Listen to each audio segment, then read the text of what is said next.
Muito bom dia, pessoal. A nossa live de hoje de atualização sobre o novo coronavírus está sendo antecipada para nós podermos explicar melhor e todos compreenderem as restrições que nós estabelecemos a partir do comunicado que fizemos ontem à noite e que no próximo decreto, que vai ser publicado nas próximas horas, vai estabelecer novas restrições no estado do Rio Grande do Sul.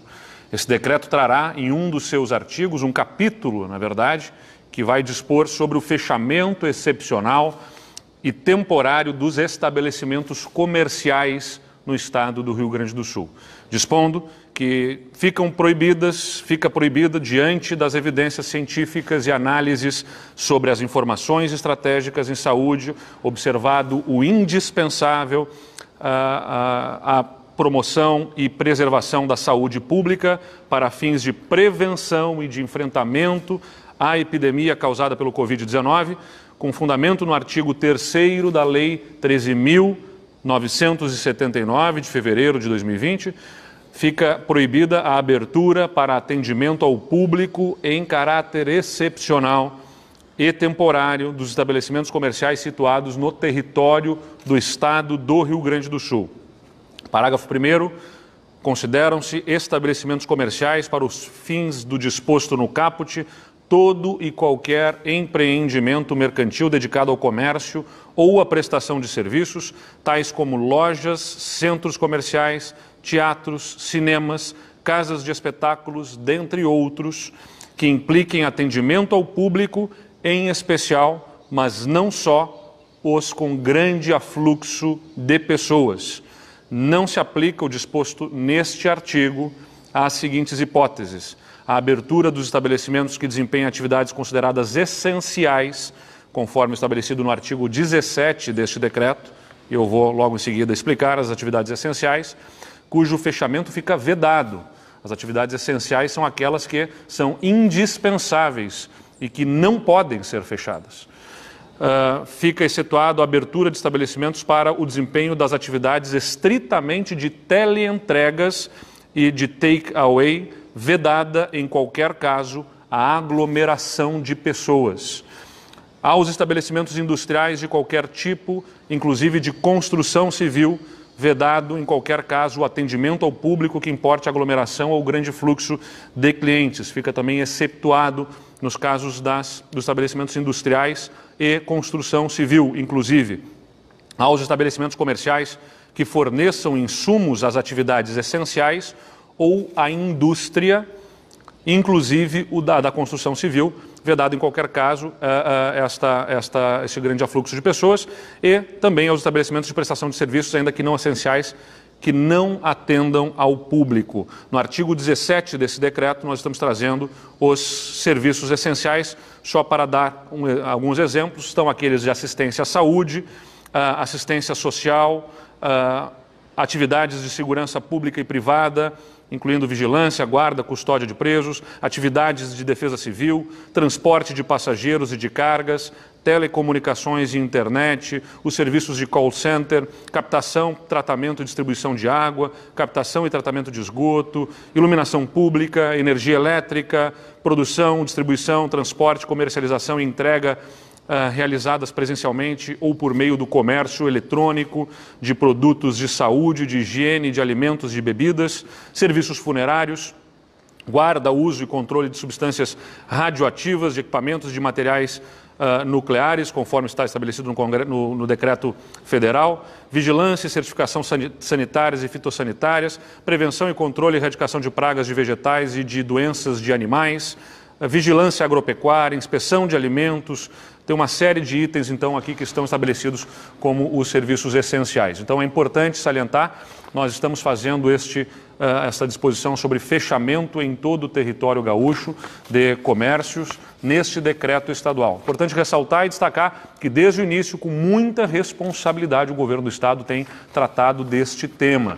Nós estabelecemos lá, desde o início do mês de março, restrições dentro do próprio serviço público, ampliamos para vedação a atividades com aglomeração de pessoas, suspendendo todos os eventos no estado do Rio Grande do Sul, suspendemos as aulas e agora estendemos esta suspensão das aulas até o final do mês de abril, tanto para a rede estadual quanto para as outras redes públicas de ensino e também as redes privadas, suspensas as aulas no estado do Rio Grande do Sul até o final do mês de abril, e estamos agora, além de já termos nos nossos decretos estabelecido regras para o funcionamento do transporte coletivo urbano, do transporte intermunicipal, já tínhamos as regras de obediência para menor número de pessoas circulando no estado do Rio Grande do Sul nesses transportes, temos as regras que devem ser obedecidas também, mesmo que as atividades não estejam aqui sendo fechadas, tem que obedecer escalas de serviço, alterações em jornadas, menor fluxo de pessoas, tudo até um perímetro de distância entre as pessoas nesses serviços que se mantêm abertos. Nós temos uma série de restrições que devem ainda ser atendidas, mesmo nas atividades que continuam sendo permitidas. E é importante nós dividirmos aqui com vocês, nós passamos essa etapa, alguns municípios já tinham feito restrições anteriormente. Eu não vou fazer aqui a análise, mais uma vez, sobre se fizeram antes do tempo ou não. O que importa é que para o governo do Estado, o que nós observamos dos indicadores, dos números, dos dados, o que se observa tanto em internações, em exames e o quadro da disseminação do vírus nas pessoas que fizeram exames, o número de cidades que começam a ter casos, o que importa é que a partir de agora o Estado visualiza a necessidade de um passo adiante nas restrições. Nós já temos uma quantidade de pessoas infectadas e, consequentemente, uma disseminação deste vírus que importa restringir ainda mais este contato. E mais do que isso, nós temos uma situação em que estamos tomando todas as providências para ampliar leitos hospitalares, para termos todos os equipamentos de proteção individual necessários, mas estes equipamentos, tanto os respiradores dos leitos, quanto os equipamentos de proteção individual, estão altamente disputados no mercado. E temos entregas que devem ser feitas nas próximas semanas em relação a esses equipamentos. Portanto, é fundamental que neste momento nós mantenhamos restrições para garantir que todos os equipamentos cheguem e tenhamos toda a estrutura necessária para atender os casos que serão crescentes, evidentemente, mas que serão em menor velocidade se todos nos ajudarem a cumprindo estas regras de restrições que estão estabelecidas pelo governo do Estado.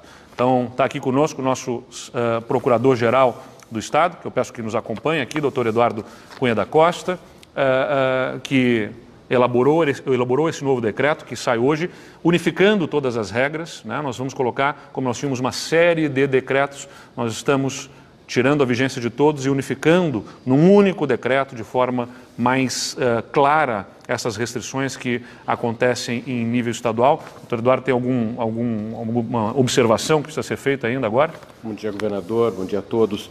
Bastante importante deixar claro que aquelas principais dúvidas que surgiram ao longo da vigência dos outros decretos foram agora esclarecidas. Por exemplo, estabelecimentos que ficam nas estradas e atendem caminhoneiros, que são essenciais para o transporte de cargas e outros bens essenciais.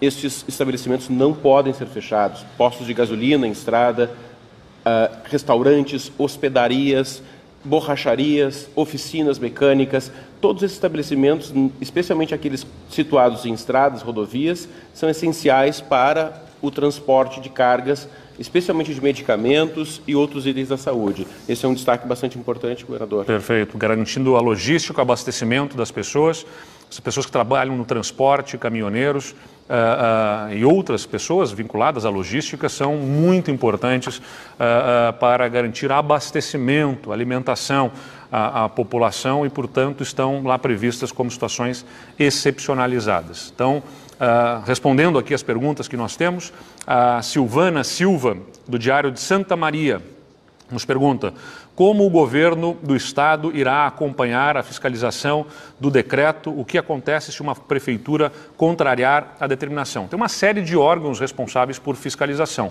desde o PROCON, a vigilância sanitária, as instâncias dos municípios também, né, de fiscalização, que são muito importantes na colaboração do processo de fiscalização. O Ministério Público também, né, é um agente importante do controle e está participando conosco o Procurador-Geral de Justiça no Conselho de Estado, afinado e alinhado dentro da preocupação de garantir a observância, a obediência às normas editadas aqui pelo bem da saúde e da vida dos gaúchos. E, se não for observado, né, uma série de consequências podem ocorrer para municípios e para os gestores que não observarem esses decretos, inclusive podendo gerar alguma discussão sobre crime de responsabilidade, na medida que nós estamos falando de ordem sanitária, né, preservação de saúde e de vidas, que estão aqui embasadas com evidências científicas e com a nossa atuação para preservar vidas. Então, a não observância destas situações, elas certamente poderão ensejar punição aos agentes públicos que não observarem o decreto. O Gustavo Chagas, da Rádio Guaíba, salienta: uma decisão do TRF2 autorizou o governo federal a liberar o funcionamento de templos religiosos e lotéricas. Isso altera, de alguma forma, as restrições propostas pelo governo do estado?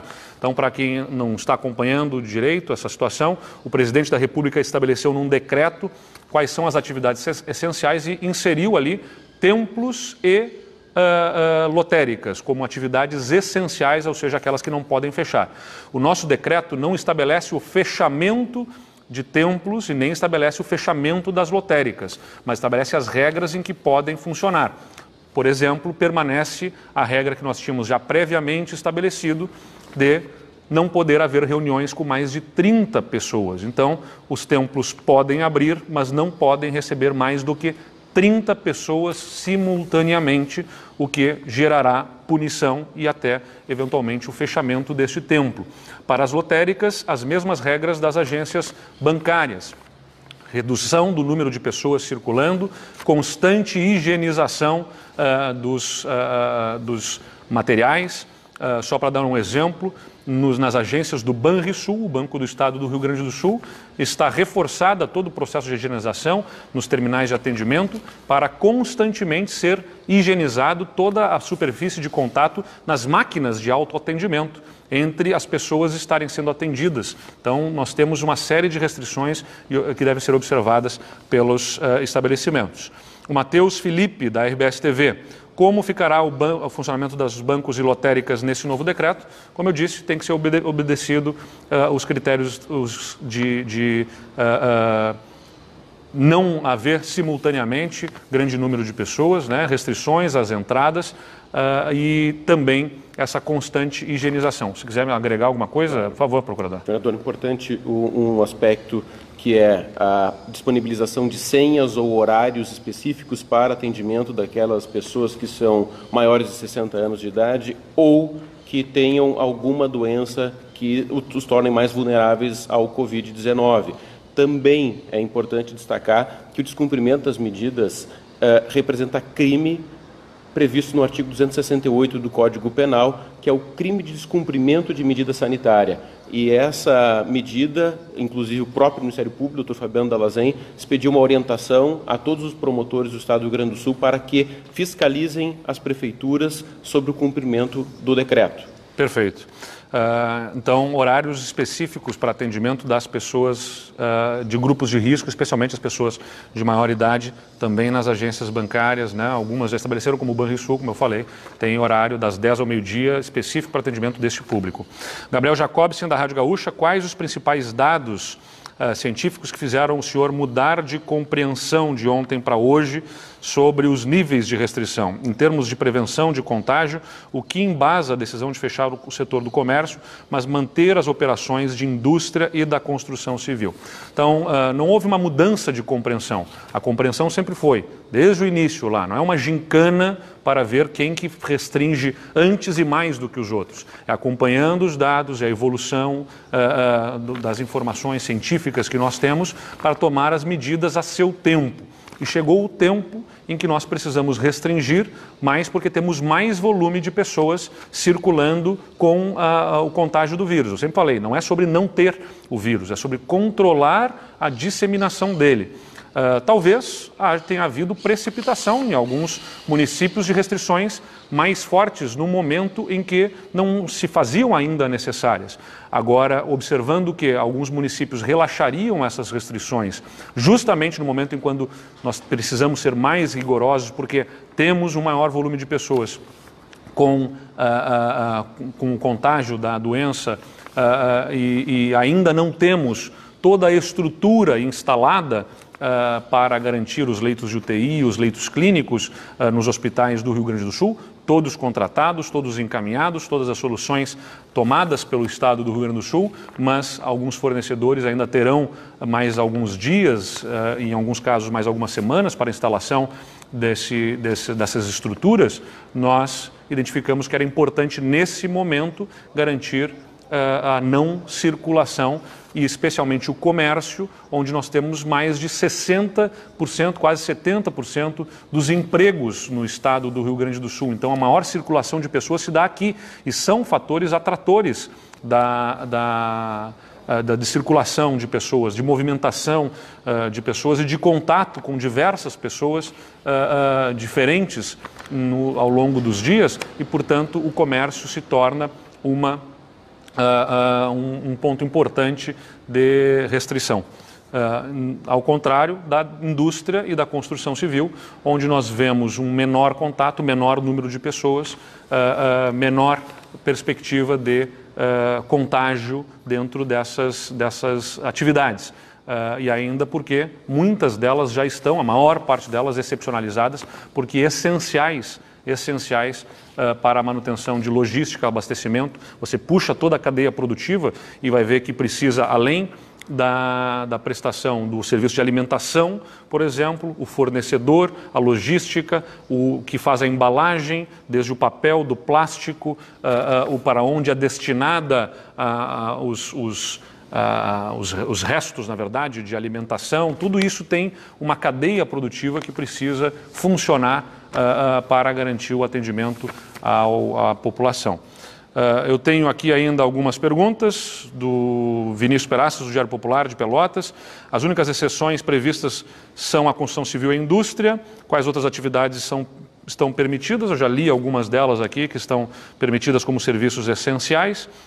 O Vicente Medeiros, da Rádio Bandeirantes: se pretendemos solicitar auxílio da União para colocar os salários em dia, quanto seria o montante? Olha, Vicente, esse é um dos pontos que mais nos preocupa no presente momento, é que no impacto econômico que a União ofereceu até agora, deixa praticamente o Rio Grande do Sul de lado.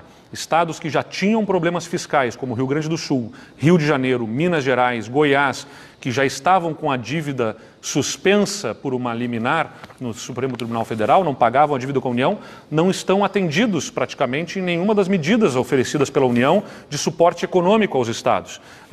Ainda hoje pela manhã estive em contato com o presidente da Câmara dos Deputados, Rodrigo Maia, com outros governadores, o governador do Rio de Janeiro, com deputados, com também pessoal da STN, da Secretaria do Tesouro Nacional, alertando, né? Nós estamos ficando de lado neste momento do apoio econômico do governo federal. É fundamental que o governo federal olhe para estes estados e olhe muito especialmente para o Rio Grande do Sul, que tem, além do problema fiscal pré-existente, o problema do coronavírus e o problema da estiagem, da seca, que atinge a nossa economia fortemente. E por isso não adianta só as soluções que estávamos tomando até aqui, o Rio Grande do Sul sempre com muita responsabilidade na gestão fiscal, tomando todas as providências para reduzir gastos públicos, fazendo as reformas, as privatizações, mas diante dessa situação absolutamente excepcional, nós precisamos de liquidez imediata, de injeção de recursos para sustentar os compromissos do governo do Estado,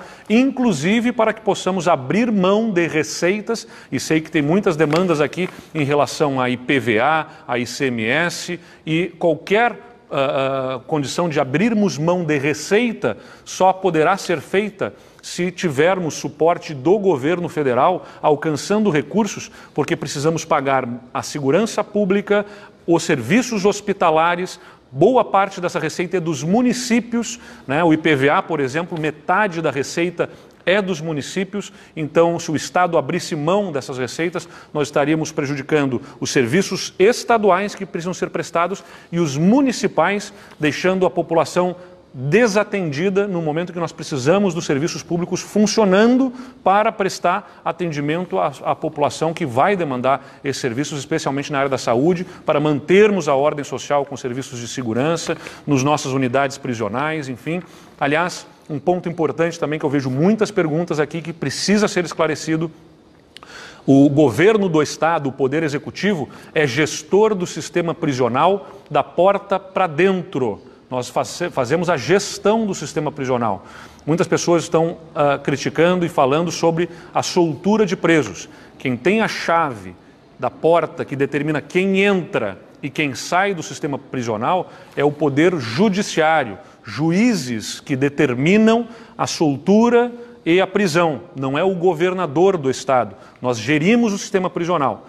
Agora, as solturas que foram feitas e das quais nós discordamos da maior parte delas e que nos preocupam de fato, são decisões de juízes das varas de execução criminal que têm este poder. E nós temos um plano de contingência para nossas unidades prisionais que foi apresentada ainda ontem pela tarde ao Poder Judiciário, demonstrando que nós tomamos todas as providências com as unidades básicas de saúde, com os setores de isolamento de detentos, com toda a estrutura necessária para garantir o atendimento às pessoas que estão lá sob a responsabilidade do Estado, detentos, e que, portanto, não há a necessidade de estabelecer soltura desses presos, porque estamos preparados e organizados com um plano de contingência estruturado para atendimento em casos de coronavírus identificado nos presídios. Enfim, são essas, acho que aqui, as perguntas que atendemos a maior parte dos veículos de comunicação. Estamos trabalhando para termos toda a testagem, né? As nossas frentes de trabalho na questão sanitária, na questão da saúde, se subdividem aí em incrementarmos a nossa rede com leitos, equipamentos de proteção individual e com os centros de triagem nos municípios. Todas essas frentes estão funcionando, trabalhando, estruturando a nossa rede e, de outro lado, robustecermos a análise de dados e de informações. Esses dados e informações, tanto sobre os exames, estamos fazendo aquisição de exames pelo Estado, vamos receber novos exames pelo Ministério da Saúde e vamos fazer um trabalho de pesquisa científica com a Universidade Federal de Pelotas, URGS, Universidade de Santa Maria, Universidade do Pampa e Universidade de Ciências da Saúde de Porto Alegre. E nesta pesquisa científica nós vamos ver a ordem de prevalência na população, com a amostragem da população sendo testada para que nós possamos identificar como evolui nas próximas semanas o vírus.